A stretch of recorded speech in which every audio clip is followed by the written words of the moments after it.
Hi, and welcome back to Making All the Plans. Today I'm sharing my Sunday reset where I get everything in order for the week ahead. If you're looking to start your week on the right foot, stay tuned.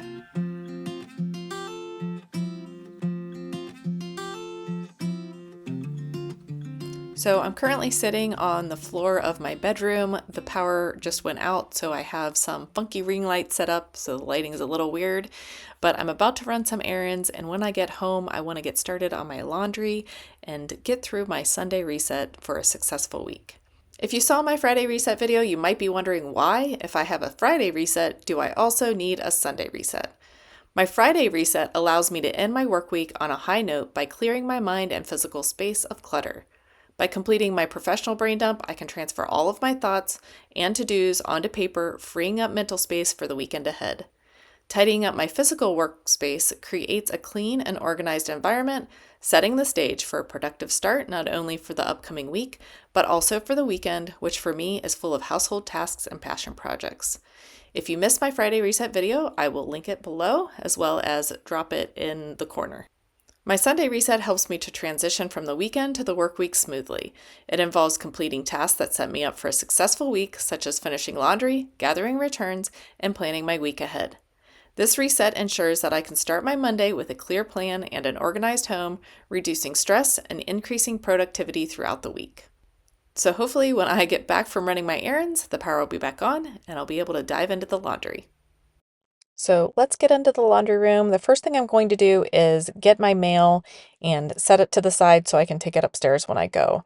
I'm also going to run this coffee pot downstairs because it's been sitting on my dryer for way too long. Thankfully, we were home yesterday and I was able to get a good start on the laundry. It looks like in addition to all the clothes I have to put away, I have one load that still needs to go in the washer and then one in the washer and one in the dryer that still needs to make its way through.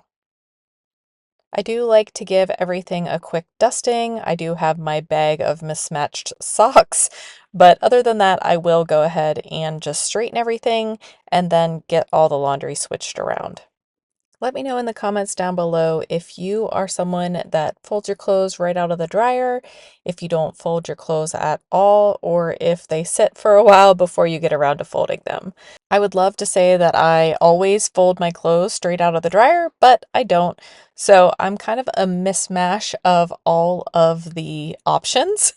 However, on Sunday, I do try to get everything completely done and put away so that I don't have to worry about it throughout the week, and everyone will definitely have enough clothes for the week ahead. And before we get into the debate about whether kids should do their own laundry, I do the kids' laundry, but they put their own laundry away. They definitely help out more in the summertime, but during the school year, I let them focus on their extracurriculars as well as their studies. So I have one load left to go, and that is a delicate load, and it's just all of my clothes that I brought back from Florida. I don't like the airplane smell, so I do go ahead and rewash all my gentle clothes. On the way to put away the laundry, I will put all of my mail that needs processed on my desk, and we'll come back to process that when I'm done folding and putting all the laundry away. So in my bedroom, I'll make the bed if it isn't already, then I'll get the laundry put away. I will say that I don't have a Pinterest bedroom. We still have all of the furniture, all of the bedding, all of everything from when we moved in and got married. And that was over 15 years ago. It is starting to show its age, so hopefully I'll be able to get to this room and redo it either this year or early next year. But there's a lot that needs done before this room, so it's functional and it will just have to stay as it is for now. The whole process of folding the rest of the laundry and getting it all put away took less than 30 minutes. So I am glad that I had folded all the things up until the last load. And these shirts, I do like to use a folding board for my shirts, even though I still don't fold them perfectly, but I like how they fit in the drawer better. I also used to work for a couple clothing stores. Casual Corner was my favorite, and I folded the same shirt over and over and over again with the folding board. So it's kind of old hat at this point. It is easier to fold new shirts than it is to fold shirts that have been worn multiple times, but I still like how they fit better in the drawer. So that's why I take the time to use the folding board. And honestly, I probably can fold faster with a folding board than without at this point. So this next portion of the video, I don't necessarily do every weekend, but I do go ahead and take the time to do it on Sundays if it does need done.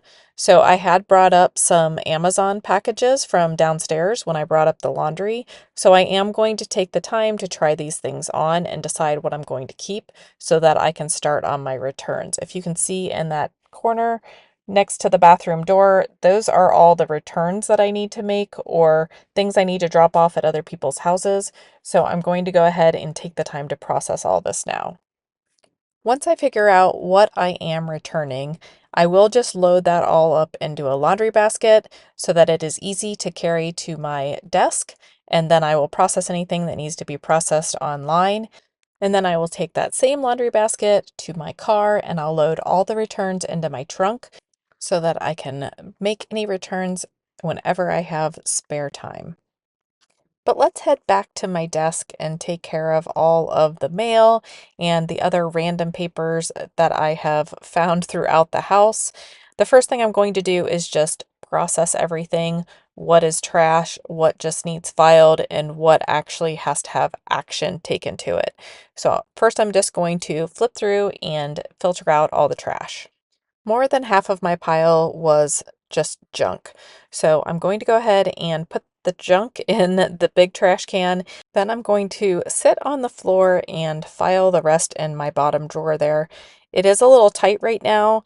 As soon as I get done down here, I will add to my master task list that I need to go through and clean out this bottom drawer again. Every time it gets a little too stuffed, that just means that it's time to go through and shred what I don't need anymore and scan in the things that I need for long term. So as soon as I get back up to my desk, I open Notion and I put a note in about needing to clean out my bottom file cabinet drawer. And then I also put in a note that I need to get a piece of paper notarized that said that my son has completed his 50 hours of driving time. I am going to go ahead and find that piece of paper and go ahead and print it out while I'm sitting here. Pretty much the same mentality applies as my Friday reset. If I can do something in 2 minutes or less, I'm going to go ahead and get that done. I'm not going to put it off for later. I also had a copy of my son's latest physical that I'm going to either have to drop off at school or upload. I'm not quite sure yet. So I did add that to my task list as well. And then I tucked that in the front cover of my planner for now. Then I took out last week's planner pages and just put it in my archive planner for the time being. Most of the time, I pay all of my bills at the beginning of the month or like the last day or two of the month. But since we were out of town, I didn't get all of the bills paid. I only got the bills that were due at the beginning of the month. So I am going to go ahead and finish paying all the bills for the rest of April and even the first couple for the beginning of May. And since I did not take my full planner with me on vacation, I did not have my planner with me to write down those amounts that I did pay. So I did go back and note all of the things that I had paid already. And then it was time to move on to processing my returns. I did mention that I don't have to do this every week, but this particular week I do have quite a few things that I either need to drop off to a friend or return. So I'm making another note that I want to drop that sweatshirt off to a friend. Then I put all of my Target returns in this blue bag so that they're all bundled together. And then I'm going to go through all of my Amazon returns and just process those through. Afterwards, I will also take pictures of each return on my phone so that it's easier to scan the picture and flip through each return. It ends up being that each item was a separate image. Sometimes you have to bundle them and sometimes they're separate, but this time it happened to be separate, so I will go ahead and take screenshots on my phone for each item. Then I'll load this all back into my laundry basket so that I can carry it to the car and load it into the trunk so that it's ready to go when I have time to make a return. And please don't judge how dirty my car is. It has been raining nonstop in Ohio, I feel like for the last 2 weeks. Hopefully, I can find some time and some dry weather to get it washed here in the next week. I really do need to get all the salt off. So, I am going to go ahead and straighten up the trunk of my car. It is a hot mess, and it's almost time to sit out in the cold yet again for another soccer season.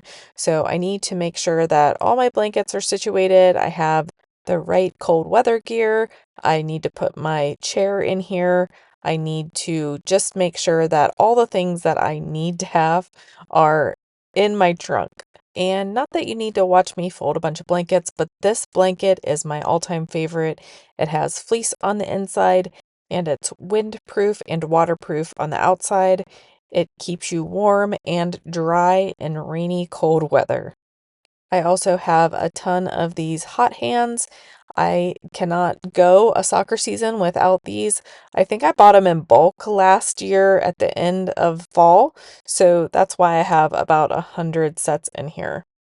And I won't make you watch this whole thing, but basically, I have everything I think I will need for cold weather, hot weather, rainy weather. If my son forgets his cleats, if my son forgets his shin guards, or if one of the other boys on the team forget their shin guards or their cleats, or we've also had games where the boys blow out their cleat mid-game and they need something mid-game. So they may not be exactly what the boys would choose to wear. However, in a pinch, I have some in my trunk.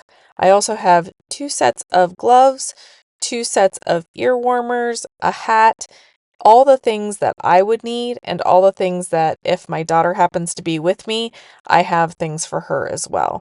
And then, of course, I have just a wind jacket. And yes, that is my winter coat still tucked in on top.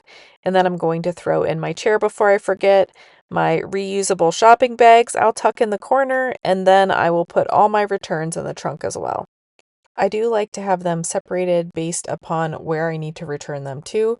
So everything I just put in that bag needs to go back to Kohl's, and then I have my bag for Amazon as well as my bag for Target. So, because of this channel, I do have my weekly spread mostly laid out. However, we did just find out that the soccer tournament we thought was happening this coming weekend has been canceled. So now I can finish filling out my Friday, Saturday, and Sunday. And then I will also go ahead and schedule my Monday for this week. So let's go ahead and get that done. I am going to use my HB90 task block of my ideal week to fill out Friday, Saturday, and Sunday. The only thing is, I am going to leave a gap on Saturday in case my daughter is well enough to participate in the track meet, or if she decides that she wants me to take her. I do like to color code my week. So blue is for workouts, gray is for my AM and PM routines, purple is kid stuff, the peachy orange is work, green is household things, pink is making all the plans, dark pink is making all the plans admin work, and the yellow is scheduled downtime that I want to make sure that I spend time relaxing. I did not schedule any of that in for this weekend just because I might have to go to that track meet on Saturday. And once I get all that laid out, I am going to count the task blocks that I have available for making all the plans work. And I do go ahead and write that down at the bottom. And then I'm going to look at my task list for the week and assign tasks to each day. I have decided that this works best for me now that I use my weekly as just sketching out my week, and then I use my daily for the actual specifics that are going to happen on that day. I do take a minute to adjust the time blocks that I plan on spending on each task. And then before I start putting in the task for each day specifically, I am going to write out a quick meal plan and get any groceries ordered that I need to have ordered. I usually have my menu plan laid out and my groceries ordered either Friday night or Saturday so that I can pick them up either Saturday or Sunday during the day. It's hard for me to get out during the week at a specific time to pick up groceries, so I do try and get that done over the weekend. I then also write down all of my returns and errands that I need to do and any phone calls or emails that I already know that I need to make. And then I will go ahead and get back to putting my tasks down at the bottom of the page that I would like to do each day of the week this week. I am going to take into account the amount of time that I have slated for both making all the plans and my home tasks. And I'm just going to look at my Kanban board and make sure that there isn't anything that I'm going to have to carry over from last week. I do think that all of this will be done by the time I go to bed on Sunday night, so I'm not so worried about it. I will just go ahead and use the task list that I've already put on my planner for the week to fill out this bottom portion of my weekly plan. And then I also have a cheat sheet for my weekly home blessing in Notion. So I do have that pulled up on my computer just off camera, and I'm going to use that to map out what I can finish on which days in order to get my house completely cleaned before next week's craziness. Once I get this whole week mapped out, I will then plan out my Monday in depth. So I'll start by carrying over my task blocks for Monday. I do like to use the same colors all the way through so that I am straight on what is what. Even my Google Calendar follows a very similar color scheme. So I will get this all laid out and then I will start writing notes about what's actually going to happen in each time block. So in that morning area where I haven't marked for home, I do want to make sure I clean the master bath and the shower. And then if I have a little extra time, I'm going to try and post an Instagram reel. Then in the evening for making all the plans, I want to script and record my next weekly video. I want to make sure I reschedule my exam. I made a note about what dinner was going to be. And then I dropped in some decor down at the bottom, since I still have plenty of room to write notes up at the top. And I will be honest, this particular day did take a long time since I was filming it all, but in the grand scheme of things, it does not take that long if I just sit down and do it. And I consistently move my laundry through the process throughout the day. And if I'm home, I start on Saturday so that I don't have as much to do on Sunday. But thanks for joining me today. If you like this video, don't forget to hit like and subscribe, and drop me a message down below what your non-negotiables for Sundays are. Have a great week, and I will see you in my next video. Bye!